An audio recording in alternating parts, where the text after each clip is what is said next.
देश गुलाम था, जब स्वतंत्र हुआ तो स्वतंत्र भारत की पहचान दिखाई देनी चाहिए थी, अपनी रीति नीति, अपना आदर्श अस्तित्व दिखाई देना चाहिए था।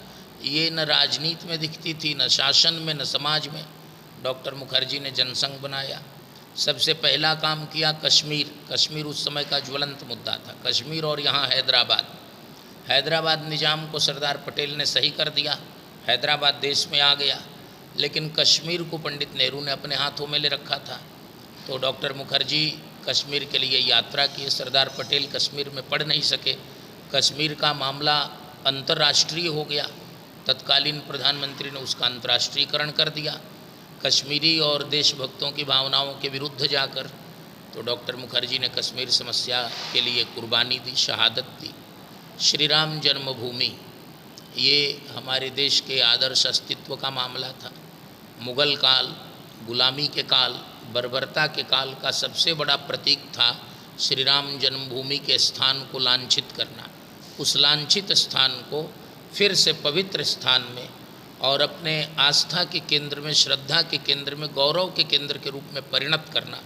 तो श्री राम जन्मभूमि के मुद्दा के द्वारा सांस्कृतिक भारत की चेतना को और फिर से जागृत, पुनरुज्जीवित करने का बीड़ा जनसंघ ने उठाया।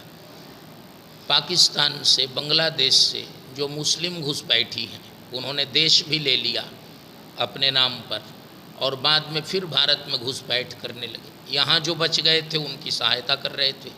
सरकारें स्वतंत्रता के बाद ही उनका तुष्टीकरण शुरू करने लगीं ताकि वो भविष्य में उनके लिए वोट बैंक का काम कर सकें। ऐसी स्थिति में जनसंघ ने घुसपैठ के विरुद्ध, अवैध घुसपैठियों के विरुद्ध भी अभियान रखा। तो श्री राम जन्मभूमि कश्मीर, जिसको हाल तक धारा 370, अनुच्छेद 370 हटाने की बात कही जाती थी, अब मोदी सरकार ने हटा भी दिया है। और उसके बाद गोरक्षा जनसंघ का बहुत बड़ा मुद्दा था, जनसंघ का ही नहीं पूरे भारत का। लेकिन गोरक्षा के लिए जनसंघ श्री राम राज्य परिषद के संस्थापक स्वामी करपात्री जी महाराज के साथ उनके नेतृत्व में खड़ा था। मठ मंदिरों की प्रतिष्ठा हमने इधर लिया है, राम राज्य परिषद का वो भी सिद्धांत है, तो उसको यहाँ रखना है, क्योंकि जनसंघ में सारे दल थे, राम राज्य परिषद, हिंदू महासभा, ये सब। मुख्य मुद्दे कौन हुए? श्री राम जन्मभूमि, सांस्कृतिक चेतना का पुनरोदय, कश्मीर भारत की एकता अखंडता का प्रतीक, उसके बाद गोरक्षा, ऋषि कृषि और शास्त्रीय परंपरा का संरक्षण, अवैध घुसपैठियों को हटाना, अपने भारतीय नागरिकों के हक में किसी प्रकार की लूट को ख़त्म करना, है ना। और आज भी हमारे मुद्दे कायम हैं। कश्मीर से 370 हटा है, लेकिन कश्मीर की स्थिति जो है अभी वहाँ और उसके हिंदूकरण की आवश्यकता है। समय और भारत को विश्व गुरु कहा जाता था, आज भी लोग भारत विश्व गुरु फिर से बनेगा। तो भारत विश्व गुरु कैसे बनेगा? हम मानते हैं कि भारत विश्व गुरु तब था जबकि संस्कृत था।